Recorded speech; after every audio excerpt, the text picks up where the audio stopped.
Shaolin versus Lama. Great movie, absolutely brilliant. The fight scenes in this movie are spectacular, really good.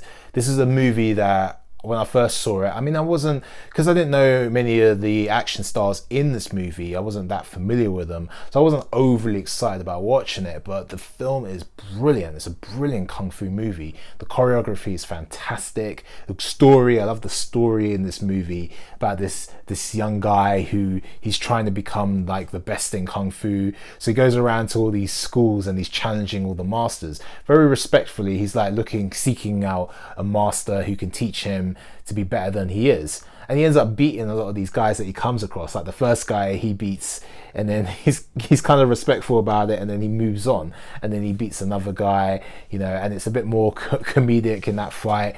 And then eventually he comes across this Shaolin monk. This guy is disguised as a normal guy, but he's really a Shaolin monk. And then he demonstrates his kung fu skills, and then he says, well, he's got his master, he'll be a worthy teacher. But the irony is his master, so he sneaks him into the Shaolin temple, but his master doesn't want to teach him.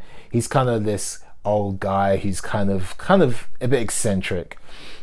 But he ends up fighting him and losing. So he's like, master, now he's like, oh, he wants him to teach him. But he's like, why would I want such a pathetic student? So he starts to do all these comedic things, like he's like cooking a chicken and he's trying to bribe him into teaching him by, oh, if you want the chicken, you can teach me. But then he ends up jacking the chicken from him. And it's just this persistence in trying to get this guy to teach him. So they're in the Shaolin temple. He shouldn't actually be in the Shaolin temple, and they're like obviously trying to cast him away. Once they find out he sneaks that the Shaolin monk had sneaked him into the Shaolin temple. But it's so fantastic because it's just this persistence from this guy to get the best kung fu teacher to teach him. Now he doesn't. The reason why the Shaolin master doesn't want to teach the main character is because he had a student who deserted the Shaolin temple, and he's the main protagonist or antagonist in this movie, he's the leader of the Lama. So he ends up coming back and he's looking for the rebels. He's looking for these rebels, and he's actually trying to destroy the Shaolin as well at the same time. So he's still respectful, but at the same time he wants to destroy the Shaolin. And this guy is still learning. He ends up becoming the student of the Shaolin master after a while, after a bit of persistence. And because the Lama guy ends up killing the Shaolin master. So he obviously wants revenge. He learns a higher level of martial arts, and he learns the Buddha finger.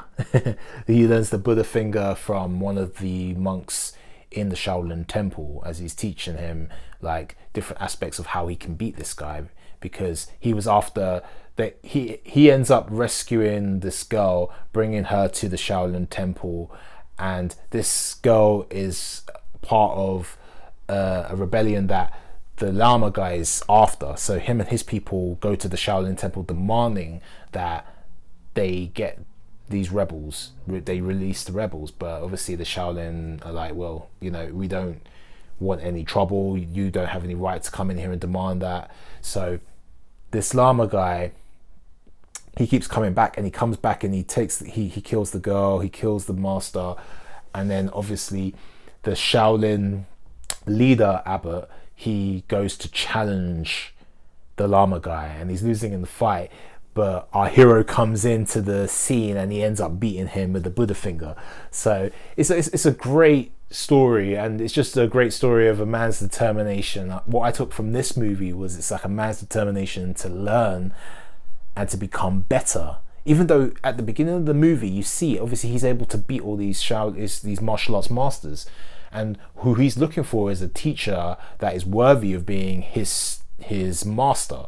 you know, but he's like a lifelong student. He's looking to improve. Even though he's a great martial artist anyway, he knows his skill isn't necessarily the highest level that he wants it to be, so he's still seeking out knowledge from another Shaolin master or Kung Fu master who's greater than his skill level is, and he's actively seeking that out. And he's, until he finds that person who denies teaching him, but he still keeps persisting. It's a great life lesson. That's what I'm saying about these kung fu movies. There's some great life lessons here about persistence and about being willing to learn and constantly improving, seeking out a mentor. Some great themes in this movie. So definitely worth watching. 100% need to watch this. Add this to your list of must-watch martial arts movies.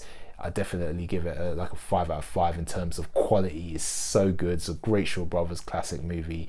Definitely worth having on your list of martial art movies you must watch.